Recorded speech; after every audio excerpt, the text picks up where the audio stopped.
কলা দেওয়ার কথা পার ডে একটা করে।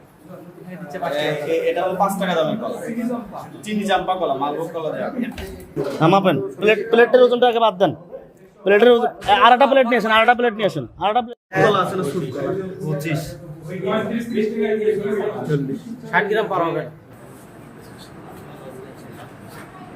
এখানে এই যিনি খাদ্য সাপ্লাই দেন, যিনি কন্ট্রাক্ট পেয়েছেন রোগীদের খাদ্য সাপ্লাই দেওয়ার জন্য, তিনি সহ হাত তত্ত্বাবধায়ক যিনি আছেন, যারা রান্নার সঙ্গে জড়িত, আমি এটা মানে খোঁজ খবর মানে কেন এমনটি হচ্ছে, কেন এই অনিয়মটা হচ্ছে। চুরি বলা চলে, এটা অনিয়ম বলা চলে। এই অনিয়মগুলো এটা বরদাস্ত করা হবে না। আগামী দিনে সমস্ত অনিয়ম এখানে দূর করা হবে। চুরি বা অনিয়ম এটা বন্ধ করার চেষ্টা করি ইনশাল্লাহ। আমি সর্বোপরি সার্বিকভাবে এই হাসপাতালটাকে সামনে কীভাবে এগিয়ে নিয়ে যাওয়া যায় এবং অনিয়মগুলো দূর করা যায়, এভাবে আমার চেষ্টা করি।